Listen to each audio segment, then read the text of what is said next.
so much for tuning into the Madjef Music Show on this Tuesday. My guests are Lisa Keith and Spencer Bernard, a married duo of singer-songwriter, producer, and longtime members of the Flyte Tyme family. Let's chop it up. But first, well, let's jump into the news real quick and see what's happening in the world of news. Well, what's happening in the world of news is this. Facebook has a new name. It's going to be called Meta. The metaverse. They're trying to take over the world with this whole social media platform and just really get your minds to thinking about it as something that's super futuristic and that you should be a part of, because it will be the metaverse. And how could you not be a part of the metaverse?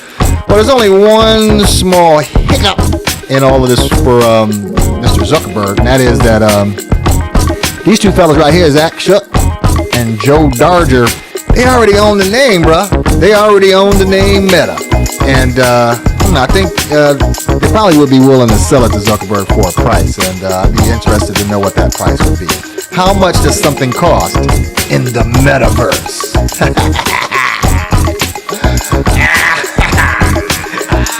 Anyway, that's all the news I got. Hey, don't let me be silly, because if you do, I will take every opportunity. Anyway, let's get to my guests. Ladies and gentlemen, without further ado, here they are. Lisa Keith and Spencer Bernard. Hey guys.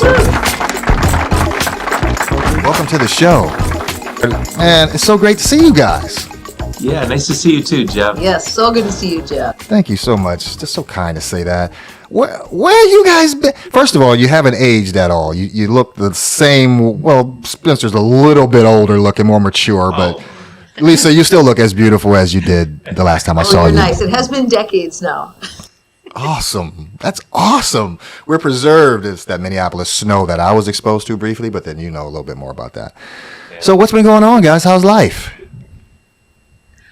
Life is good. Life is great. I love every season, and I don't mean just fall, winter, spring. Seasons of life. And we are loving this season. One thing that's brand new for us is we are new grandparents. We've got a 1-year-old Henry, who's the sweetest pie ever. So it's good. Congratulations. That's awesome. Yeah. Now you've added grandparents to the title. Yeah. Awesome. That's awesome. Yeah. We've been through a lot since we've seen you last. You know, what have we done? We did a music thing for a while. Had our kids, had 2 kids. Mm-hmm. I work at the church now. He became a pastor. I know all about you guys. I'm gonna get there, Spencer. We're gonna get to all of that. We're gonna get to all of that. But first, though, I gotta take you guys back. So here's an amazing story.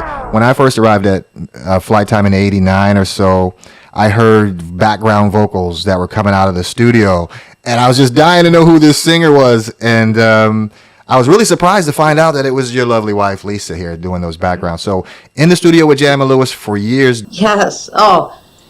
That was so awesome. I think we're there because Spencer is a driven musician. He had really wanted to try to go as far as he could go in songwriting. And so, wow, what a blessing to come to Jam&Lewis when they were just kind of starting out. I mean, they were at the Nicollet studio still. Right, and I would give them cassettes of my songs with her singing. And that's how they got to know her voice and started calling you up to sing. Yeah, it was really cool that they were interested in me as an artist, and they said, "Hey, let's get to know each other. Why don't you we'll call you in for some background vocals." And wow, I just felt like I was in a music class. I went in. I think the first thing I sang with them might have been SOS, and then Sherelle. Which SOS? The Finest. The Finest, that was it. Yeah.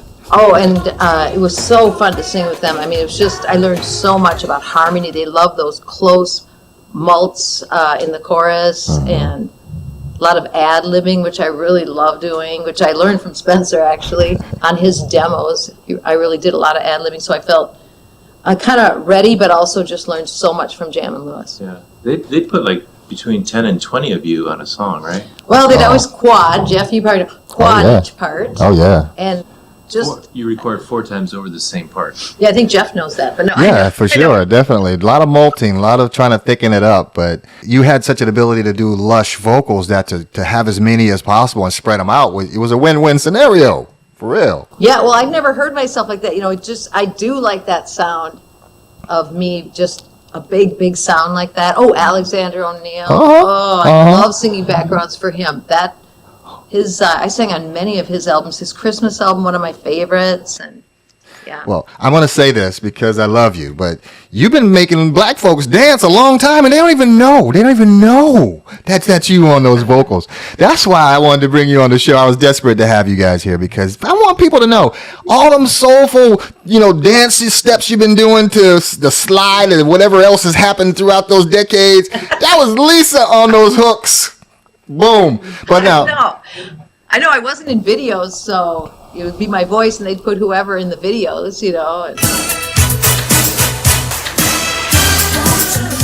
Amazing, right? This guy that's sitting next to you, every time I've ever seen him, he was carrying a guitar. I mean, he's dedicated to music. Like, you've been an inspiration to me, Spencer. How long have you been playing guitar? Oh, since I was 10.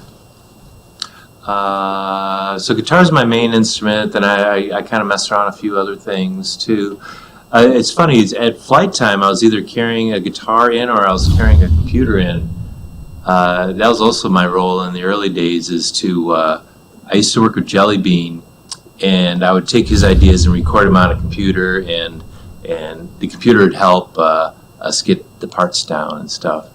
So I was either a guitar guy or a computer guy depending on the day. Now, that was when computers were new back then, like right. the Macs. I know, brother. So, but Jelly Bean, you mentioned Jelly Bean. So in those days, Jelly Bean was working with Mint Condition. Did you have anything to do with production on those early Mint Condition records? No, not on that. It was more on the earlier stuff like Nona Hendrix and New Edition. Yeah. Bean would write a song and he'd come up with a bass line, and with the computer you can slow it down and get it recorded in, and then speed it back up, stuff like that. So I used to, I would be learning the computer on some of those songs, trying to figure out, because Bean would want something, and I'd have to figure out how to give it to him. And I think we both shared a similar role in that way, and that the tech really allowed us to kind of get a foothold, because it was all about computers and how to integrate, sync with an MPC and the drum machine. How can you make a drum machine stay in time, and, et cetera, et cetera. And I like to say that I kind of excelled at that a little bit, and so did you. Man, those are old days, man, where you had to stripe the tape. And yes. Old memories. You think about that, and we used to actually, all those luscious vocals that we just talked about, Lisa singing, and all that hard work that went into those 24-track tapes, we would splice those sometimes, right? Like, isn't that insane? Like, to think about? I hate cutting 2-inch tape. It's scary. The worst thing I ever had to do, really, in a professional setting, was cut 2-inch tape, because, there's no going back. You guys realize that once I do this. Okay, so I want to talk a little bit about, and I don't want to go too deep in it, but I know that, Lisa, you felt you became ill at some point. It was right when my album came out. It was right, it was the worst timing. I had a hit with Better Than You, and I had all these TV shows and trips planned, and I came down with a viral hepatitis. Wow. No one could, it wasn't A, B, or C, no one could explain it, but it took me out for 3 months. And I had to cancel Good Morning America. I had to cancel going to Norway. I'm 100% Norwegian. And Norway was really excited to have me come. And I was excited to go. England, I had to cancel. Wow. What other show? Some Friday night show. But I did get to do the Jay Leno show. Awesome. I did that at the tail end of being sick. And I actually was still kind of sick then. Oh, my goodness. But I was like, they were like, it's now or never. Can you do it? So I did get to do the Jay Leno show. But it was terrible. It really couldn't have come at the worst time. People knew my voice, but they didn't know what I looked like again. Some people thought I was Amy Grant. I wrote the song with Keith Thomas in Nashville, who is one of Amy's big songwriters. Okay. He wrote Baby, Baby for her, House of Love, all that. And so some people thought it was Amy Grant. So I really needed to get my face out there, and then I got sick. So what are you going to do? Wow. So Spencer, that obviously that tests everything. I mean, there's a lot of work goes into that album. First of all, right? Yeah, a lot of work went into it, and then she got really sick. It was kind of scary. And then the record company, it's a business, so for 3 months she was down, so they just kind of moved on with some other artists. And by the time we were back up and running again, the time had come and gone. So. Right. Yeah, and you know what they moved ahead with? You know who was their new artist that they were kind of excited about? Who? Sheryl Crow. Her and I are at these conventions. Yeah, she was healthy as can be. We're at these. We both have a brand new album. We're talking at conventions. Oh, and I heard her album. I'm like, ooh, she's good. I really like her. Yeah. So yeah, timing is everything. Very interesting because she went on to massive success. Yeah. I mean, I definitely think things happen how they should. Things are meant to be. And you just go with it. And we trust God that if it's not this, maybe there's something else, something different. And we've enjoyed music throughout all the decades. Some of it been on a bigger scale, some of it not. Yeah. But singing at church is like, wow, you really can affect people and move people. That's awesome. Preach. And then right now we're doing a family band with our son and his wife, a country band we're getting together. I mean, what a blessing to do with them. So it's all good. I'd say we got enough success where we were pretty happy with it, and we got close enough to success, by around other people, that we got a chance to kind of see it up close. And we were fine with the way things turned out. We don't have any ill feelings or big regrets or anything like that. We're pretty happy with the way things turned out, actually. So.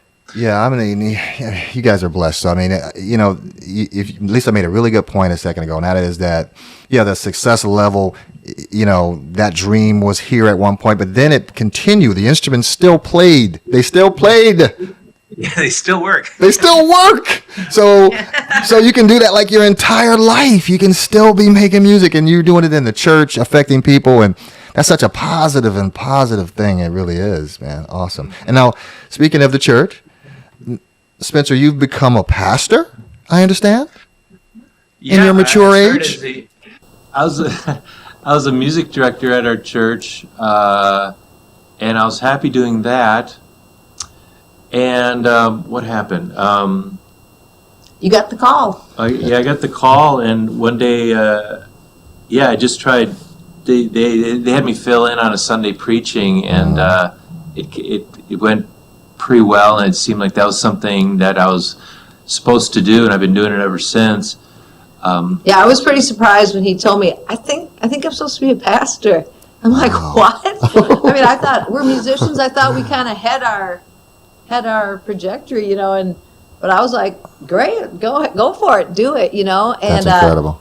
He's an awesome preacher, and I think it putting together a sermon is a lot has some creativity, like songwriting, something that he can that it fulfills that creative thing too.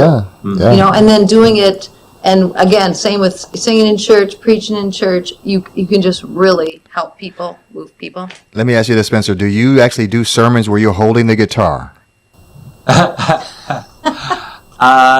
Maybe once or twice in my whole time doing it, I've used some sort of illustration with the song. He sang last week. Hey, that's what's up. I would come to that church if I lived in Minneapolis to sit there to listen to this happen. What better way to be used, Spencer, than to be able to be called to God and with an instrument and affect people in such a positive way? I mean, what could you ask for more than that? I think the Lord wants to do that in all our lives, is just take our talents and gifts and just sort of redeem them and maybe redirect them a little bit and just make them a lot bigger than we hope for. So Nashville, you guys did move to Nashville at some point, didn't you? How did that go when you guys moved to Nashville? Nashville, I call it's like Disneyland for musicians. It's just the best. The songwriting community was... I got to write with a lot of writers. I was writing with guys who had hits on the radio at the time we were writing songs. It was just really great to get around a lot of different writers. We played the Bluebird all the time, And one thing that was a little bit unexpected was I played bass in my band at church in Nashville, and somehow we stumbled into this industry church. I call it an industry church, but the band was made up of all touring guys and session guys, so it was a super high level band. And I remember like Reba McEntire was there, and Martina McBride was in the audience, and it's just that was just a fun time, and it was super challenging musically because we do 3 services every Sunday morning, and our worship leader, a guy named Lionel Cartwright, who was a country artist, on the 3rd service, I remember once he turned around to the band and said, "You know, I think I'm warmed up now. Let's go up half step with everything." So we did a whole set of half step up. So on a musical level, that kind of stuff was very exciting and challenging just to keep up with these guys. When that happened, I better be playing the percussion. I know that. Cool stuff. So lots of cool experiences, you know, the pinnacle with Jam&Lewis and legendary. That stuff lives forever, and that's the cool thing about the recordings that we've made over the years is that they do last forever. So I know. I can hear "Human" by the Human League, which is the biggest song I sang on every single day. It's on Love 105 here around 11 a.m. and I'm a lot of times in the car. I'm like, they play it every day. What, Jeff? a little bit of controversy surrounding that voice on that particular record. I know. Yeah. I know. And I think it was just a few years ago, Terry and Jimmy did an article for Rolling Stone magazine. They told all about that, and it was just so fun and gratifying for me to hear. You know, the whole story about the Human League. They didn't want me on there. That's how we found out about it. Nothing personal. Oh yeah, they were like, no, But we want our they girls. just, we can do the backgrounds. Yeah. But they're like, no, it sounds good. She stays on. It was a big deal. So I'm the mults, and I sing with the girls. I think it sounds great. You can still hear them. It still sounds like Human League. Still sounds like they're some British folks in there singing somewhere. I think Phil's lead vocal sounds so good. Definitely. Yeah. You know, that Terry worked with him for a long time. I think it's beautiful. It's so different than the way he sang. So he really improved by being at Flyte Tyme. Well, absolutely. Anybody that stepped in there improved. Now, you cut vocals with Terry. I would imagine the first time you got in there with Terry, you must have been kind of terrified. Well, not to sing lead vocals. By then, I had sang a million backgrounds with those guys. Okay. So I felt very like I got to sing the lead on "Making Love in the Rain." I mean, what a great call to get when Terry said, "Hey, do you want to sing lead on the Herb Alpert song?" I'd sang a bunch of "Keep Your Eye on Diamonds Me" and "Diamonds" with Janet. So I was already singing a bunch of things on that. And he said, "Hey, do you want to come do the lead?" I'm like, oh, "Yeah." So no, it was very comfortable.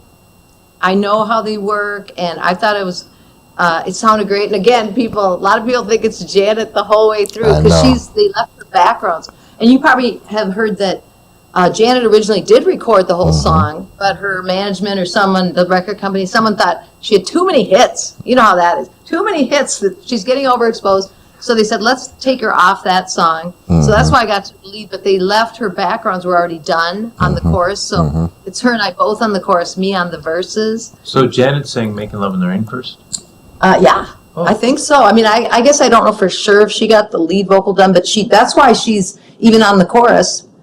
Why would she? You know, Janet Jackson doesn't come into the background. She was on the. You know how it is. She got left on the chorus because she was on the whole thing, and then she ended up getting left on that chorus because you want to have a little piece of that on there. That's how that goes. That's not the song that you and Janet went back and forth. No, on Diamonds is when Diamonds. That was a thrill for me. That I've never done this before. You know, whenever you sing backgrounds for artists, they're never there. Well, here I was going to sing a lead with Janet, and she was there. And her and I just kept taking turns going in to do it, you know, sing a bit. Then they'd say, now have Lisa. Okay, now have Janet. And I mean, I was a lot more thrilled than she was, I'm sure. But it was just cool. And then, you know, it was the time she was wearing that huge earring with the key. Yeah. And it was sitting on the music stand, you know, and I'm just like, this is surreal. You know, they call that a co-lead. Her and I we sing the entire song together, but I think it's, I can never remember. One of us is louder in the verse, one of us is louder in the chorus. Spencer, you wrote a song on the Janet Control album, didn't you? Yep. Can you loan me $10? I'm just playing. Congratulations. That's serious though, Spencer. I want to talk about that a little bit. You wrote a song on that album, bro. That's one of the biggest albums of all time. Yeah. he does. It's called "He Doesn't Know I'm Alive." It wasn't a single, but that was the first song that they recorded, and sort of that song's role was to sort of break the ice with Terry, Jimmy, and Janet. That's what they tell me. Well, and that's the song that got us into Flyte Tyme. Yeah, that's the song that got me signed and got her the call to do vocals because she sang the demo. Yeah, we gave them one song. We spent all our money on that song. $1,200. $1,200 to record it at. And it was recorded nicely. It sounded great. And so we gave Terry and Jimmy. They were out at a club, and we got to hand it. The video or the demo to them. My band was playing at a club, and the singer, I was playing bass. The singer came over to me and whispered in my ear, said, "Look out over there." And I looked, I just saw their silhouettes, but you could tell by the hats right. that it was Terry and Jimmy. So I call her up. It's probably like 10:30 at night, saying, "Come on down to downtown Minneapolis with a cassette, because we can give them a cassette." I think it was the Union Bar. Yeah, the Union Bar. But I can't imagine you getting up and getting out of the house at 10:30. Oh, it was a long time ago. Actually, I could get out of the house at 10:30. Yes. Okay. Back then. But yeah, so they I mean, you know, you give your demo out all the time, but we were so excited when they called back and they wanted to talk to both of us. That's incredible. And that's when they hired Spencer as a songwriter and hired me as a background singer. Said, let's do more of this and stuff. So Yeah, it took a long time after that. I mean, they had to hear a lot of songs, but that's what started it all. Right. yeah, kind of. We were there so long, so many years, but they're awesome songwriter and producers. And then they were building a business, and they were new at it. And I think that was, to me, that answers a lot of questions. They were trying things over these many, many years, and their career was going so well that had to be. It's hard to focus on the. Yeah, I think. Us, yeah, I mean, their best true. strengths are songwriting and producing. So That's an interesting perspective there, Lisa. I could definitely see why your marriage has lasted all these years, Spencer, with that lovely lady right there, because that's the most reasonable thing I've ever heard anybody say about this entire thing. And I should have probably talked to you a whole long time ago. Could have spared myself some serious therapy bills. But anyway. Well, hey, you seem, Jeff, I'm glad. I like your attitude because you are doing great. You are trusting God for your path. What's that Bible verse that we plan our ways, but God directs the path. Yeah, our steps. We think it's going to go this way, and it doesn't always. Sometimes it goes that way, and how much better. We don't always know what would have been, but if we can trust that, no, this is probably the best. Yeah. Life is good. It might not have been exactly the way you thought, and there's more to come. So, yeah. More life. All right, lovely people. Well, thank you again so much, guys, for coming on the show. I really can't. I can't thank you enough. And Spencer, I'm definitely gonna take you up on that invite. Well, there you have it, folks. The one and only Lisa Keith and Spencer Bernard. Thank you guys so much for coming on and doing the Madjef show. I really appreciate the support. What's coming up next? Paradise Hill Productions and RM2 Music are proud sponsors of the Madjef Music Show, bringing you real talent, real music, and real musicians. Sharing the same values, we put our artists first so they can thrive and deliver to you, the listener, timeless music and great shows. My next guest is none other than the lovely Miss Linnell Lightfoot. She's a gospel singer, performer, soloist. She's also a CEO of Linnell's Jewelry Box. Girl makes some fine jewelry. And she sings some sweet hymns, my man. I'm telling you, you gotta check this out with Linnell. She's a longtime friend of mine. She used to sing on so many of my projects back in the day. Welcome her to the show. November 9th. That's next Tuesday. Tune in and check us out. There you have it, guys. Thank you so much for tuning in to the show. Next week, come on back. You hear?